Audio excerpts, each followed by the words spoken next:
Good morning, students.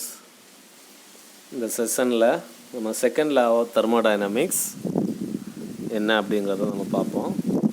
So இதை understand பண்ணுறதுக்காக நமக்கு ஹீட் என்ஜின் அப்படிங்கிற கான்செப்ட் நமக்கு புரியணும். அந்த ஹீட் என்ஜினோட அண்டர்ஸ்டாண்ட் பண்ண பிறகு தான் we can able to understand about second law of thermodynamics. So what is a heat engine? So நம்ம thermal power plant, nuclear power plant எல்லாம் கேள்விப்பட்டிருப்போம். ஸோ இது இந்த picture explains about a nuclear power plant. Kudankulam, might have heard about this, right? Kudankulam atomic power plant, it's a nuclear power plant, is a heat engine.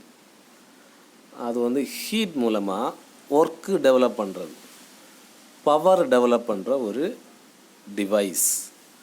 Electrical power develop ஆகுது. So அந்த electrical பவரை தான் நம்ம என்ன செய்கிறோம், transporting it to various applications.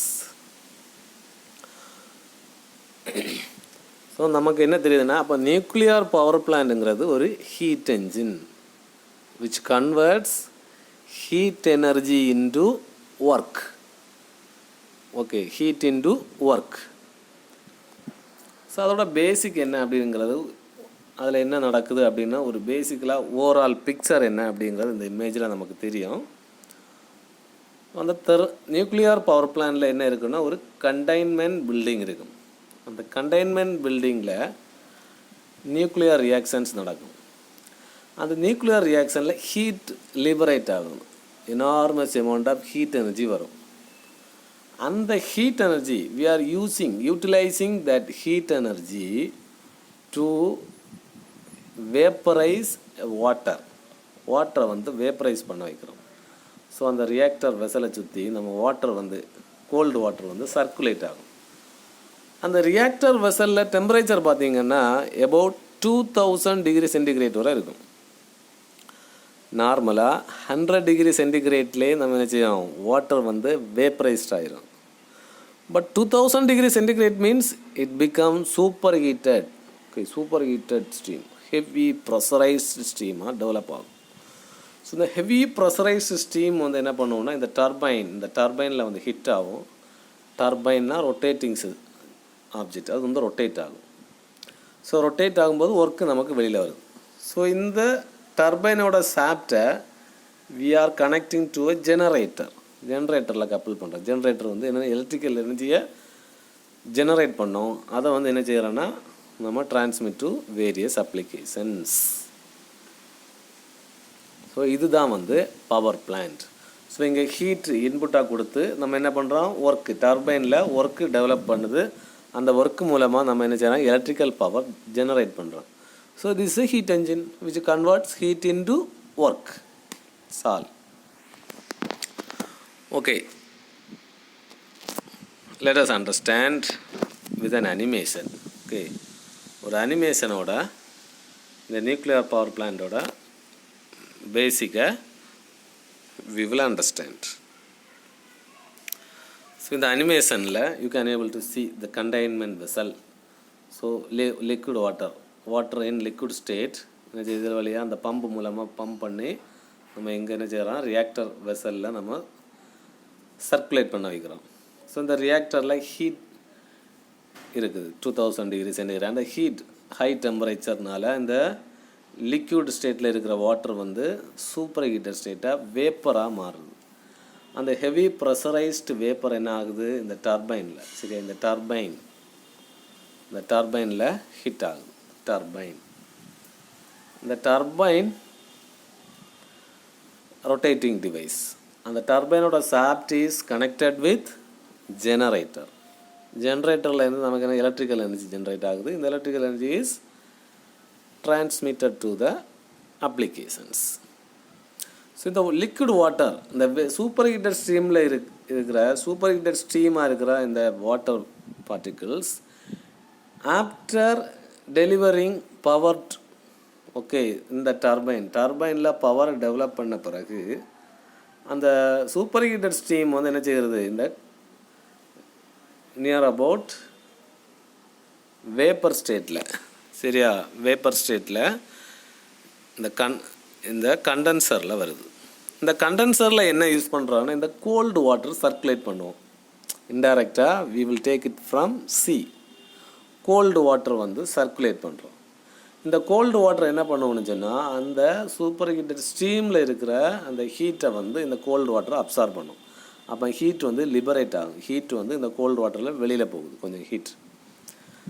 Then liberate ஆன பிறகு அந்த கண்டென்சர் தாண்டின உடனே மறுபடியும் அந்த ஸ்டீம் வந்து லிக்விட் ஸ்டேட்டுக்கு மாறும், லிக்விட் வாட்டராக மாறும்.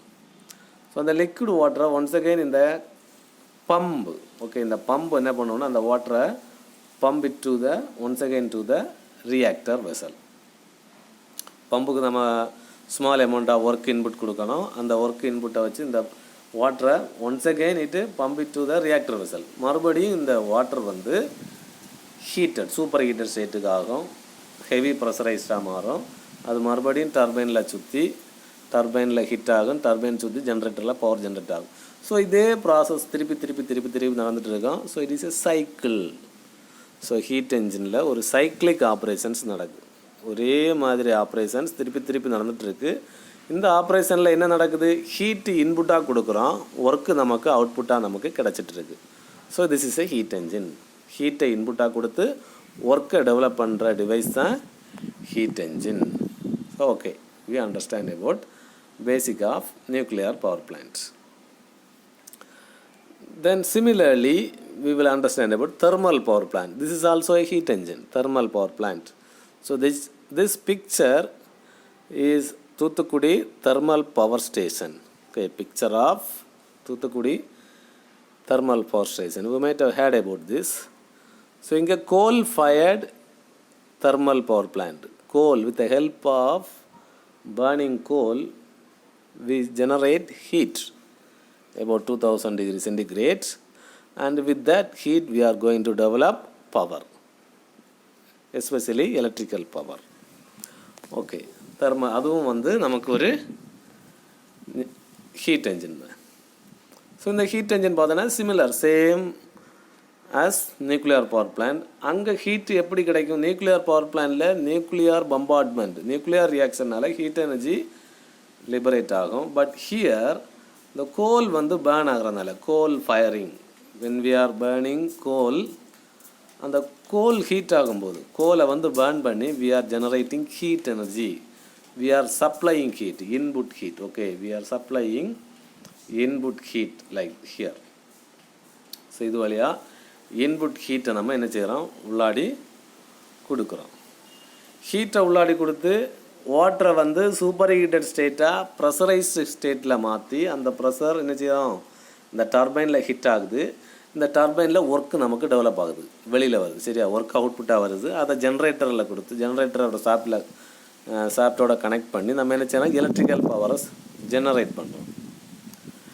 நெக்ஸ்ட்டு இந்த ஒர்க்கு டெவலப் பண்ண பிறகு இந்த சூப்பர் ஹீட்டட் ஸ்டீம் இதில் டர்பைனில் ஹிட் ஆகி ஒர்க்கு நமக்கு அவுட்புட்டாக கிடைச்ச பிறகு அந்த steam then goes to condenser.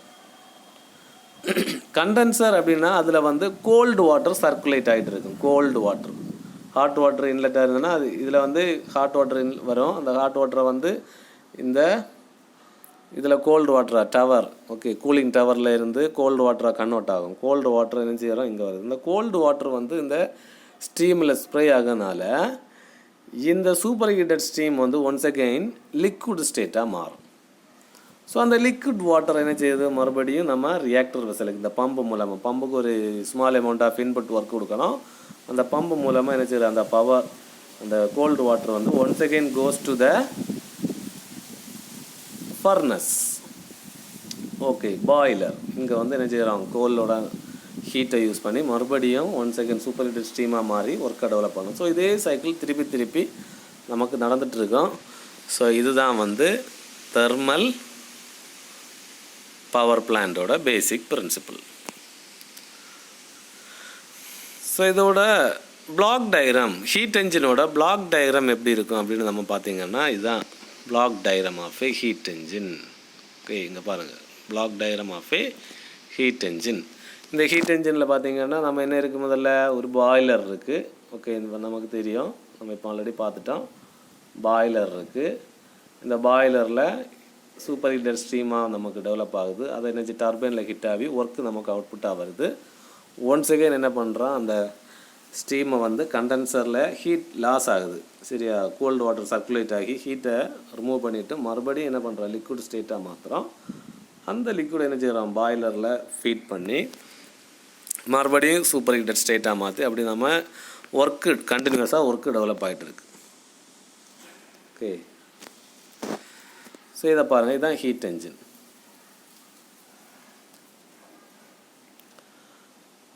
இது சோர்ஸ். ஓகே, சோர்ஸ் அப்படிங்கிறது பாய்லர், ஒரு இன்புட் ஹீட் என்ஜின் இந்த ரவுண்ட் பாருங்கள், இதே ரவுண்டு. இந்த ரவுண்டில் என்ன இன்புட்டாக கொடுக்குறோன்னா ஹீட்டை இன்புட்டாக கொடுக்குறோம். இந்த டிவைஸ் இது ஹீட் என்ஜின். டோட்டலாக இந்த செட்டப் வந்து ஹீட் என்ஜின் சொல்கிறோம். ஸோ அதில் இன்புட்டாக என்ன கொடுக்குறோன்னா Q1 அமௌண்ட் ஆஃப் ஹீட் இன்புட்டாக கொடுக்குறோம். சரியா, Q1 அமௌண்ட் ஆஃப் ஹீட் வந்து இன்புட். நெக்ஸ்ட் இந்த ஹீட்லேருந்து டர்பைனில் நமக்கு என்ன வருது, ஒர்க் அவுட்புட்டாக கிடைக்குது. இஸ்ன்ட் இட், ஒர்க் அவுட்புட்டாக கிடைக்குது. Next heat rejected, Q2 amount of heat வந்து கண்டென்சரில் ரிஜெக்ட் ஆகுது, வெளியில் போகுது. எதனால் அது ரிஜெக்ட் ஆகுது, ஏன்னா ப்ராசஸ் முடிஞ்ச பிறகு நம்ம என்ன செய்யணும், லிக்விடாக மாற்றணும் தானே. ஆஃப்டர் இது டெலிவரிங் பவர் இந்த டர்பைனில் பவர் டெவலப் பண்ண பிறகு ஸ்டீம் தான் வெளியில் வருது. அந்த ஸ்டீமை ஒன்ஸ் அகெயின் நம்ம லிக்விடாக மாற்றணும் தானே. லிக்விட் ஸ்டேட்டுக்கு மாற்றி அதை தான் என்ன பண்ணுறாங்கன்னா பாய்லரில் ஃபீட் பண்ணுறோம். ஸோ அந்த லிக்விடாக மாற்றுறதுக்கு நம்ம என்ன செய்கிறோம், ஹீட்டை வெளியில் இருந்து கண்டென்சர் வெளியிலேருந்து வாட்டர் சர்க்குலேட் பண்ணி அதுலேருந்து ஹீட்டை வெளியில் எடுத்துகிட்டு வரோம். ஸோ இட் ரிமூவ்ஸ் ஹீட் இந்த கண்டென்சர். அதான் சிங்க் டெம்பரேச்சர் அப்படிங்கிறது கண்டென்சரில் கொஞ்சம் ஹீட் வந்து வெளியே போகுது. நெக்ஸ்ட்டு பம்புக்கு ஒரு இன்புட் ஹீட் கொடுக்க வேண்டியிருக்கு. பட் அது வந்து லெஸர் அமௌண்ட். ஸோ நெட் ஒர்க்குன்னு சொல்லும்போது டர்பைனோட work minus pump work which becomes the net work output. Heat input Q1, heat output Q2. So இங்கே பாருங்கள், ஒரு என்ஜின், ரவுண்டு ஹீட் என்ஜின், அதுக்கு வந்து Q1 amount of heat supply ஆகுது, Q2 அமௌண்ட் ஆஃப் ஹீட் வந்து லிபரேட் ஆகுது. சோர்ஸுங்கிறது high temperature reservoir, நம்மளோட ஃபர்னஸ். சிங்குங்கிறது லோ டெம்பரேச்சர் ரிசர்வாயர், அதில் ஹீட்டு லிபரேட் ஆகுது. அப்போ work is equal to, so இந்த difference in heat, supply heat, இது liberated heat. So difference between supply and liberated heat becomes the work developed by the engine. So இது நமக்கு understand. Next, அப்போ இதான் வந்து heat என்ஜினோட basic principle, basic block diagram of a heat engine. ஒரு high temperature reservoir சோர்ஸில் இருந்து heat வருது. அந்த ஹீட்னால் நமக்கு ஒர்க்கு கிடைக்குது. Q2 அமௌண்ட் ஆஃப் ஹீட் வந்து சிங்குக்கு லிபரேட் ஆகுது. ஸோ நம்ம இதில் அண்டர்ஸ்டாண்ட் பண்ண வேண்டியது எஃபிசியன்சி அப்படிங்கிற டேர்ம் வந்து we have to understand. Efficiency அப்படின்னா அவுட்புட் பை இன்புட், அதான் efficient. we are how much efficient அப்படின்னு சொல்லும்போது அதோட எவ்வளவு அவுட்புட் டிவைடட் பை எவ்வளவு இன்புட். ஸோ இந்த ஹீட் என்ஜினில் பார்த்தீங்கன்னா எது அவுட்புட் நமக்கு, ஒர்க் டன் வந்து அவுட்புட். எது இன்புட்டு நம்ம ஹீட் இன்புட் இருக்குல்ல, இந்த ஹீட் என்ஜினுக்கு கோலை பேர்ன் பண்ணி ஹீட்டை இன்புட்டாக கொடுக்குறோம். That is Q1 which is heat supplied from the source, அது Q1. ஸோ அப்போ என்ஜினோட எஃபிசியன்சி ஃபார்முலா வந்து work done by heat supplied, W by Q1. Okay, so work done நமக்கு ஆல்ரெடி தெரியும். Work done, what is the formula to find work டன்னுன்னா எவ்வளோ heat supply minus rejected, இதோட difference தான் வந்து work done is equal Q1 minus Q2. So இதை நம்ம இந்த ஒர்க் டன் ஃபார்முலாவில் சப்ஸ்டிட் பண்ணாச்சுன்னா நம்ம ஃபார்முலா எப்படி இருக்கும், Q1 minus Q2 by Q1. Common Q1 நம்ம எடுத்தோம்னா 1 minus Q2 by Q1 ஆகும். இனி நமக்கு ரிவர்சிபிள் ஹீட் என்ஜின் அப்படின்னு நம்ம கொடுத்துருந்தாங்கன்னா, ரிவர்சிபிள்னா ஐடியல் என்ஜின் அர்த்தம். ஐடியல் எல்லா ப்ராசஸும் வந்து ஐடியலாக ரிவர்சிபிள் ப்ராசஸ் அப்படின்னு சொன்னால் ரிவர்சிபிள் என்ஜின் சொல்லுவோம். Carnot engine is an reversible engine. If it is a reversible engine we can use this relation. temperature relation also we can use. Q1 by Q2 is equal to T1 by T2. And the relation நம்மளால use பண்ண முடியும். Temperature relation also we can able to use if it is a reversible engine. So அப்போ reversible engine ஓட efficiency பார்த்தீங்கன்னா 1 minus T2 by T1 இருக்கும். ஏன்னா இதில் நம்ம temperature relation also we can use. Next we understand Carnot theorem, reversible engine oda theorem. Okay, this theorem states that all heat engines okay, between two heat reservoirs, நம்மளோட ரெண்டு heat reservoir in between the two heat reservoirs, அதில் எந்த heat engine நம்ம device பண்ணாலும் are less efficient than a Carnot heat engine operating between the same reservoir. So அப்போ எந்த heat engine நீங்கள் device பண்ணாலும் கார்னாட் எஃபிஷியன்சியை விட லெஸ்ஸர் எஃபிஷியன்சி தான் கிடைக்கும் அப்படின்னு சொல்கிறது தான் என்னது Carnot heat engine. Carnot theorem. Okay, all the heat engine should have a lesser efficiency than a Carnot engine.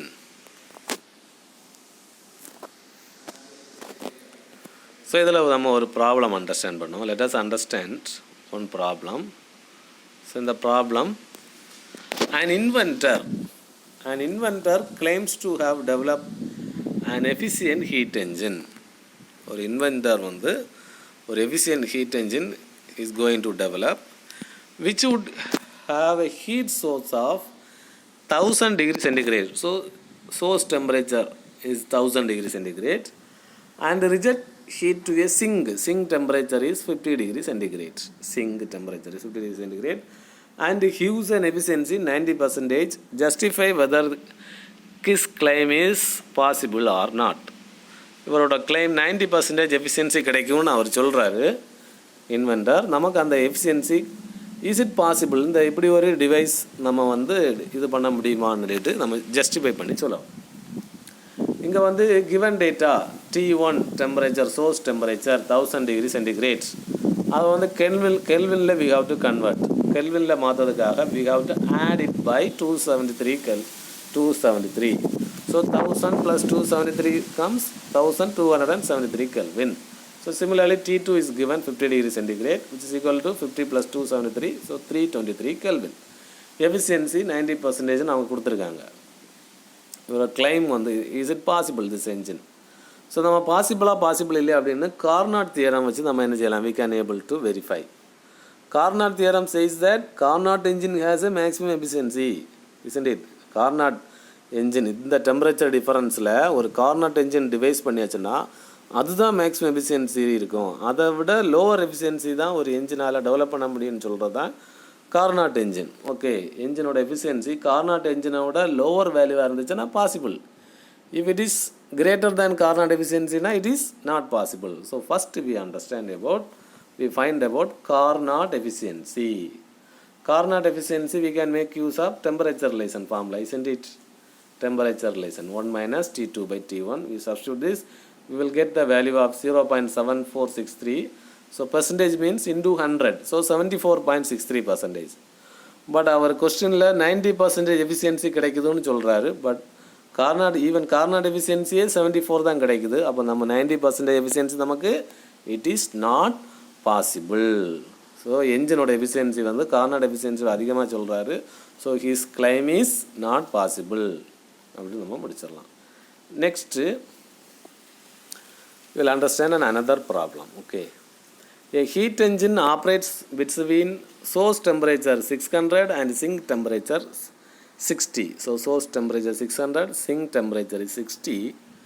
Determine the least rate of heat rejection per kilowatt net output of the engine. Least rate of heat rejection. அப்போ least rate இருக்கணும்னா அது Carnot என்ஜினாக தான் இருக்கணும். So indirectly they are saying that this engine is a reversible engine. Carnot என்ஜின்னு சொல்கிறாங்க. So least rateன்னு கொடுத்ததுனால Carnot engine நம்ம எடுத்துடலாம். We have to find the least rate of heat rejection. So heat rejection means Q2, isn't it? Q2 தான் rejected heat. So Q2 தான் நம்ம find out பண்ணணும். Per kilowatt net output of the engine, per kilowatt out. Per kilowatt na per 1 kilowatt. So அப்போ work done எவ்வளவு 1 கிலோவாட்னு கொடுத்துருக்காங்க. Okay, work done வந்து 1 kilowatt. இதில் இருந்து நம்ம Q2 வேல்யூ கண்டுபிடிக்கணும். ஸோ கார்னாட் என்ஜின் நம்ம இன்டைரக்டாக தெரிஞ்சதுனால Carnot efficiency we can able to find isn't it 1 minus T2 by T1. Carnot efficiency 61.86. அந்த கார்னாட் எஃபிஷியன்சி கிடைச்ச பிறகு we can use this engine relation. What is efficiency of heat engine is work done by heat supplied, isn't it? So work done, Carnot efficiency we already find previous. So work done by heat supplied, work done is 1 kilowatt. From that we can able to find the value of Q1. Then once again we know that W is equal to, isn't it, work done is equal to Q1 minus Q2. We already find the value of Q1 in the previous thing. Then we can substitute the value of work done. We will get the value of Q2 here. The value of Q2 is 0.62 kilowatt. This is the answer.